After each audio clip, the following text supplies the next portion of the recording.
Hello and welcome to Norwood News. Today is Friday, December 13th, and I'm Brian Boudreau. It's great to have you with us as we end another week here in Norwood. This week on Norwood News, we head downtown for a little spice. The Morrill Memorial Library lights up the book tree.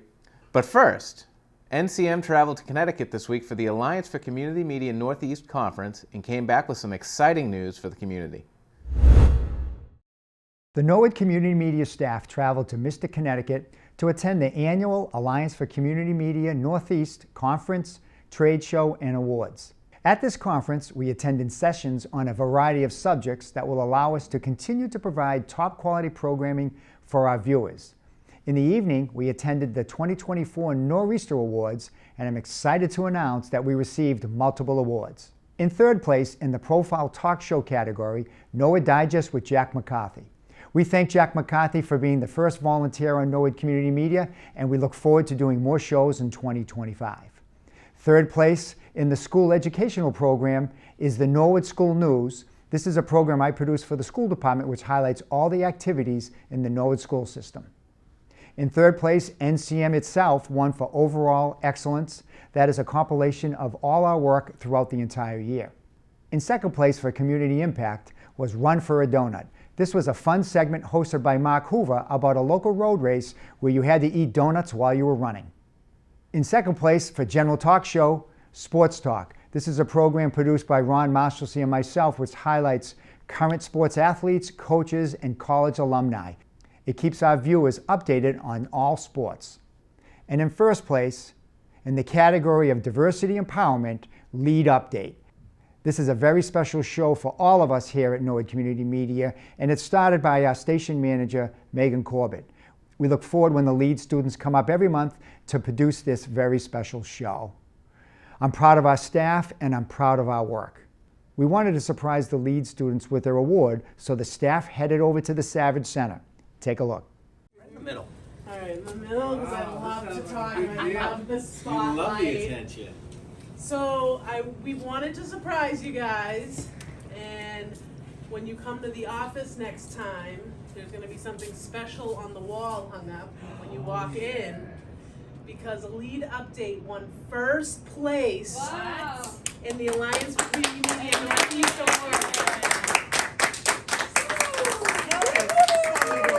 I'm so proud of you. Did you hear that, Zach? Yeah. Zach's jokes. Yep. So we went to the video festival the other night in Connecticut, and this was our only award to win first. Oh We won my a couple God. second and thirds, but this was the only one. Wow. In diversity empowerment. Congratulations, guys. Thank you so much. This is so amazing. And then a couple clips that played were Connor's, Zach's, and yours. So it was on this big screen in a theater, and everyone got to see you guys. Wow. So- Thank you. And we are looking into getting you guys one, like a copy, but we're getting this.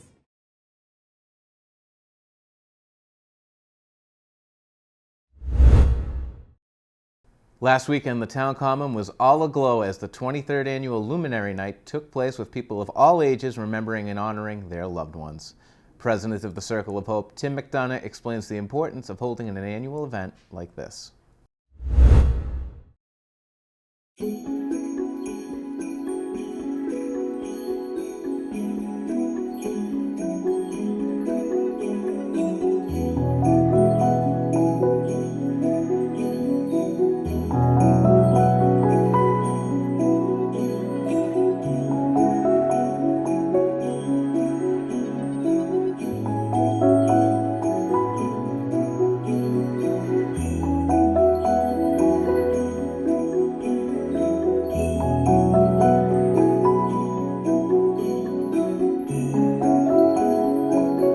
Hi, this is Tim McDonough, President of Norwood Circle of Hope Foundation, and we're here this evening on Norwood Common celebrating our 23rd Annual Luminary Evening, where we help celebrate the holiday season. It's a spectacular evening. People come out to remember people they've lost, to pray for people that might be going through some tough times, and just to celebrate the holiday season. The Circle of Hope has been around for 26 years now, and we've raised over $1.2 million that we've given out in assistance over the last 26 years. There's always a need. There's always people in Norwood that have faced catastrophic illness, and we're just so blessed that the Circle of Hope has been able to help these people. It's really neighbor helping neighbor. And this is just an example of how this town comes together to help everybody, especially during this holiday season. What do you think the importance of Circle of Hope is? It brings the town together and having a joyous and remembrance, and you remember all your lost ones from the year before, or the years before, as some cases are. Yeah. And it's just a nice thing, and with Lee Kennedy running for her daughter Michelle, it's a real good boost for her and the community. And it's just a great, great night. It always has been. Yeah. I come down to give back to the town of Norwood. I was not born here, but In the North Pole, right? Right, but the town of Norwood has been really, really good to me. Right. Exceptionally well to me and my family. And so my way of giving back. And some people, they can't afford $5 to go to the mall to take a picture with a Santa Claus. Yeah. Here I do it for nothing. I don't get paid for this. I do it because I love doing it. And the kids smiling in their faces, I love it. That's why I do it. So on behalf of the Circle of Hope and all its board of directors and members, we say a special prayer for Michelle Kennedy, who is why we started this organization. And we pray and send out thoughts and prayers to everyone suffering this holiday season, but also to thank everybody for helping those. And we hope to be here for many years. And God bless everyone, and wish you all the best for the best of a holiday season. Thank you.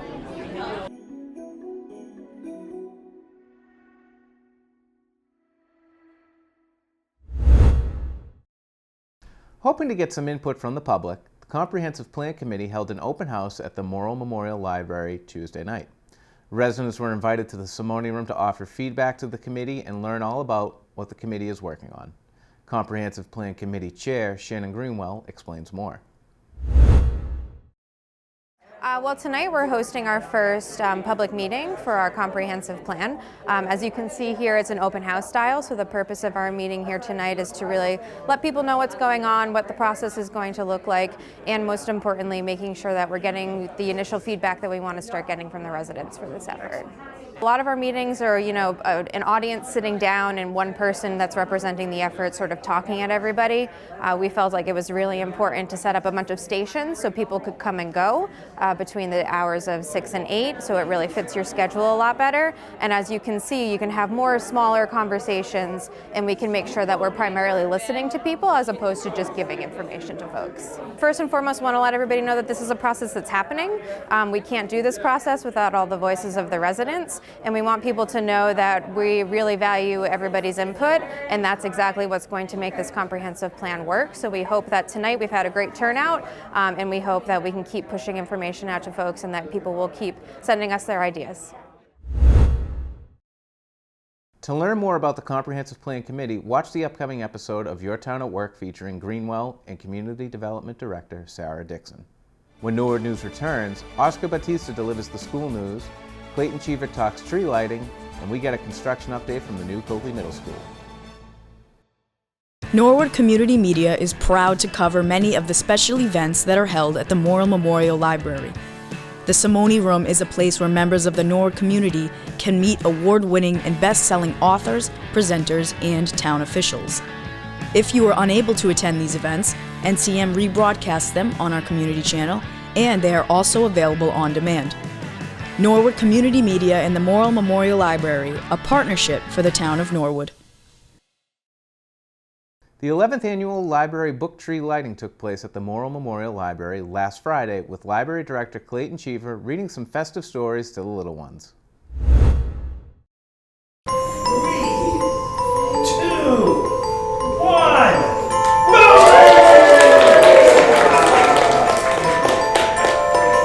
We are doing our 11th annual tree lighting today here at the library. We make a tree out of books, used books every year. Every year there's between 200 and 500 books so far. Who knows how many there are this year? It's a contest to see people guess how many books are in the tree. It's a way to be festive and bring some light into this dark time of the year. Really, our audience is anybody who appreciates having stories and light in the middle of December.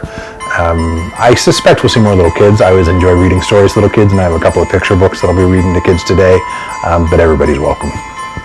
Today, picked out by our fabulous children's librarians, I'm going to read Strum and Drum, A Merry Little Quest, all about a quiet evening that's not so quiet anymore after Strum and Drum come along. And then a classic by Peter Reynolds, or what's becoming, I think, a classic, is Our Table. If people don't know, Peter Reynolds, he and his brother own the Blue Bunny over in Dedham Center, and books make great holiday gifts. So this is a great story to share about the value of coming together and what we can build together and the memories that we build around tables as a metaphor really for community and building. Peter's a great guy, so I'm always happy to plug his story and his stories, and he always brings out stories that help highlight the best of us. Jack McCarthy recently caught up with Bethany King and Luke Capone for the latest Coakley Middle School construction update. Hello, and if you see Bethany King next to me, you know what we're doing. It's a CMS update. Bethany from WT Rich, what's been going on? I'll start out like I always do, a lot. We're doing some finishes. So 4th floor, we're almost done up there. We're working our way down. 1st floor, finishing up some what's called rough-in the wall and in the ceilings.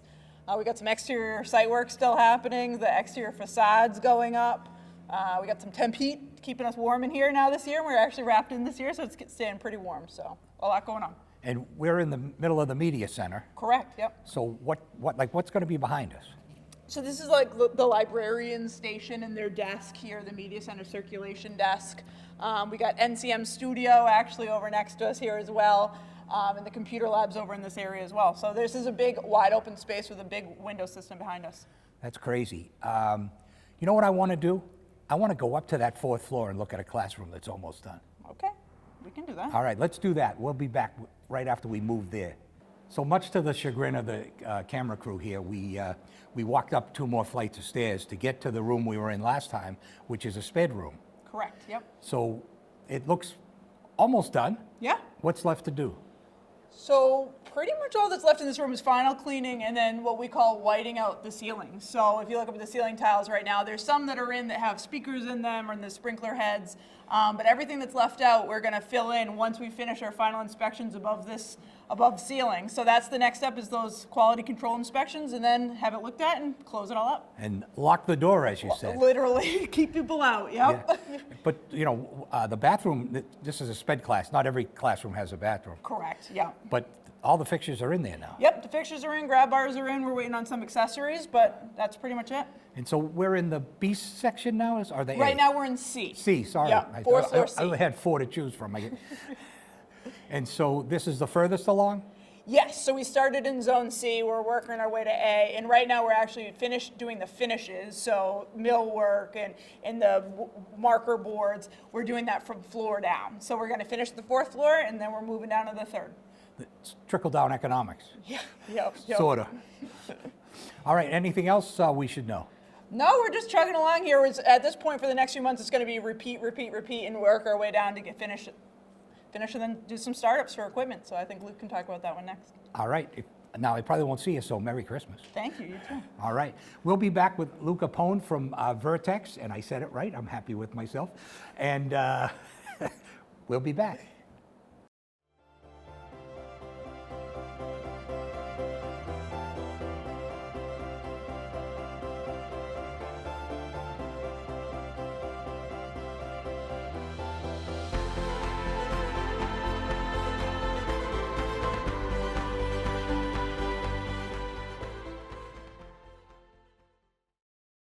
As promised, back with Luke Capone from Vertex. What's going to happen next?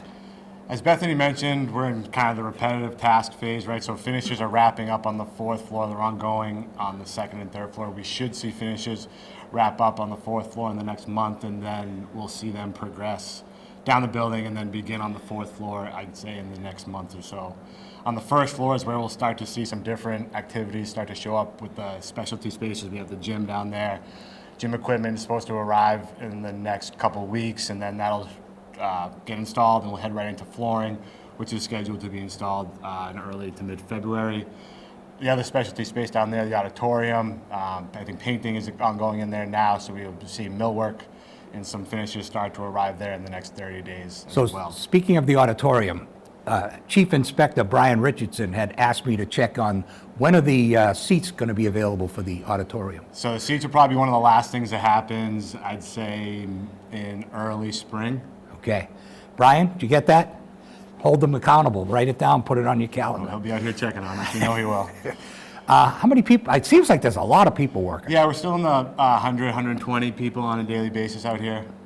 And that'll probably continue as the finishes trade start to wrap up. You know, that'll start to slowly decrease, but we'll maintain that for the next few months. As Bethany said earlier, it's nice and warm in here now. It is, yep. So yeah, we're running temporary heat. We have temporary units outside the building bringing in heat. We're in the process of starting up the permanent building systems to use those on a temporary basis to maintain the temperature in here throughout the winter. And how's our schedule? Very good. Still on? Still on. Okay, great. Thanks. Thank you. Now we're going to toss it over to Oscar Batista for the latest in school news. I'm Oscar Bautista, and let's take a look at what's happening in our Norwood schools. In Norwood High School news, congratulations to Natalie Martin and Mariella Ebby Elias for being selected as Students of the Month. At the Balch School, there are 2 more 5th grade students who have been added to the 10 Plus Book Club, Jackson and Rihanna. They worked hard to read and are trying to reach 40 or more books by the end of the school year. Students have to read a certain amount of each genre along with a selection of their own choosing. Congratulations. The Balch 5th graders are readers. Also, at the Balch, 3rd graders recently held a gallery walk where they displayed and presented their life cycle projects. After learning about life cycles in science, the students chose an animal which they researched. Next, they wrote a report describing the steps in their animal's life cycle. After that, the students worked in groups to design and build a diorama which illustrated the steps of the animal's life cycle and the environment in which the animal lives. Teachers and administrators were then invited to the gallery walk where the students made presentations and were excited to share all they had learned about life cycles. Thank you to all who attended. Officer Baguma and Mustang Sally visited all Callahan classrooms last week.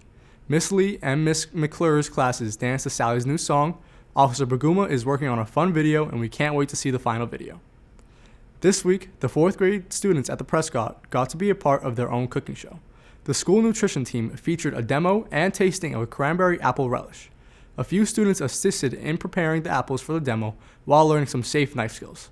They learned fun facts about cranberries, how they are harvested, that they float as well, as Massachusetts is the 2nd largest producer of cranberries. Needless to say, the cran apple relish was a hit, with many asking for more. Things are looking festive at the Willett Early Childhood Center. Kindergarten staff and students have been busy decking the doors to get ready for next week's Snowman Stroll. Staff and students have worked together to create the winter scenes, setting the stage for our winter celebration.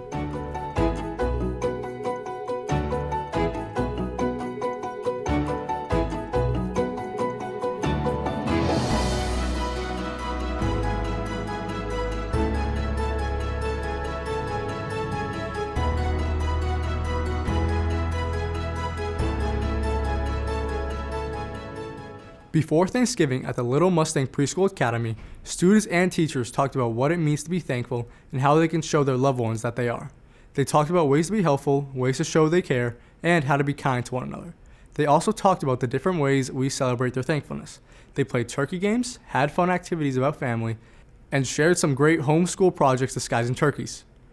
That wraps up this week's school news. A big thank you to all the teachers who keep us in the loop with their updates. It really helps us see the wonderful things happening in our schools. Reporting for Norwood News, I'm Oscar Bautista.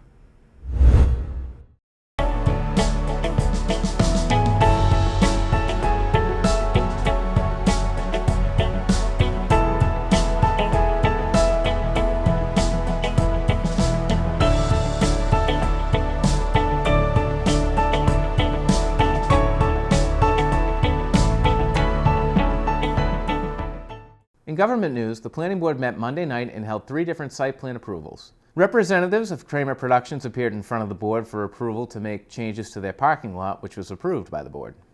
The Library Board of Trustees held its monthly meeting Tuesday night. Library Director Clayton Cheever reported that the interviews will soon begin for part-time positions. Cheever also announced that a contest is being held to guess how many books have been used to create the library book tree. Cheever did give one hint. It's somewhere between 200 and 500 books. I'm going to guess and say 3:57. The Library Board of Directors will meet again in January. The NCM team takes pride in producing ongoing Living Local series. We get to meet the people behind the storefronts in town, learn what they offer, and get their thoughts on having a business here in the town of Norwood. This week, we were hungry, so we headed downtown to Norwood Spice, a family-owned restaurant serving Nepali and Indian food. My name is Ayushma Gimiri. I work as a manager at Norwood Spice at 655 Washington Street, located right here in the center of Norwood. I am introducing you guys to our Nepali food and Indian food here. People know varieties of Indian food, but here we are bringing you with a little twist of having Nepali food in it. Nepali food and Indian food are very similar in our spices that we use. However, with Nepali food, it's a little bit lighter on taste, but same spices, very flavorful. Here we have different Nepali food and Indian food. So we have chicken tikka masala, that's our very popular dish.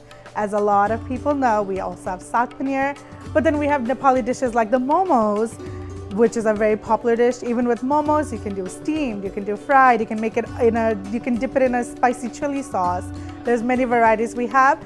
We also have Nepali special like the goat curry. That's a very traditional meal that I grew up eating when I was there, when I was little. Now bringing that in my culture, my community here, it's wonderful because now that I can show you guys what my culture is like, what the taste is like. This is a family restaurant. We moved to Norwood in 2015, so I am actually not just a business owner here, I also live in this town. My family is here. My brother, sister went to Norwood schools, so Norwood is home. Norwood, we have our family, we have our friends, our community is here. So to bring our Nepali food to the Norwood community, it's a great joy for us because now we can have our community see what Nepali people eat, Nepali people, Nepali culture. Norwood is so diverse with their community that it feels wonderful to be part of the Norwood Center and share our tradition and culture with the people around us. So whenever we have a new customer come in and wants to try Indian food or Nepali food, I always ask them, how do you like spicy? Because not everybody likes spicy. Even I don't like to eat too much spice, but I do like to have flavors in my food. So I always tell them, would you like something creamy or would you like something that's not creamy? Because if you like something creamy, we have a dish that's a most popular dish, chicken tikka masala, because that you can taste the tomatoes, you can taste the creamy, and it's a perfect blend to go with the basmati rice that we have. We have rice, we have different types of naan bread. With our food, we can make them spicy. We can make them not spicy because I know if I were to eat spicy, I would not be feeling good the next day. So if I want, I can get my food, Indian food or Nepali food, in a very mild spice for me that I can tolerate and enjoy. The atmosphere is very friendly here. It's a family restaurant. We're mostly a to-go restaurant because we started right during the mid-pandemic, 2020. We've been here for 4 years. Actually, September was our 4th anniversary here in Norwood. And a lot of people knew us as a takeout restaurant, but now with our dining location, people start coming in, especially with the cold weather outside. We get a lot of dine-ins. People come in with their families. It's a lot of familiar faces that we see. So at this point, they're not just customers. We come in, we see them, and they're like, hi, hello, it's been a long time you've been here. So it's a good environment around it. Family, friends, you want to come in for a nice laid-back evening, you can come in, you can just get a drink. We offer beer, we offer wine, we offer non-alcoholic drinks like mango lassi. That's our very popular mango yogurt smoothie. You just want to come in, eat dinner by yourself or your family, or bring your friends and have them try Nepali food or Indian food. We're right here in the center. My dad has been in the United States since early 2000s, and he has worked at one of the oldest Indian restaurants in Massachusetts. He's been in this food industry for so long. We had a restaurant prior to moving to Norwood in Weymouth. That was a bit far for us. Now that we live in Norwood, we have a restaurant right here. And when we first started here, there weren't a lot of Indian restaurants around. There is a couple, but not in the center of town. So to bring Nepali Indian food in the center of the town where it's accessible for a lot of people in the area, great way for us to expose our tradition food to our community. Town of Norwood is, in one word if I have to say it, it's home to me. I've been here for almost 9-10 years of my life. People are very friendly here, people are nice. This is home because not only I live here, my business is here. I know we've started to know the local people around here.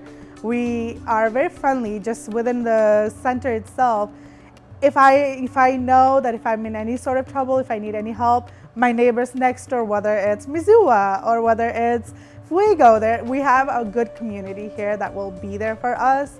It's just a very homey feeling. And having our business here in the center means just joy. Joy, and I'm glad to be part of this.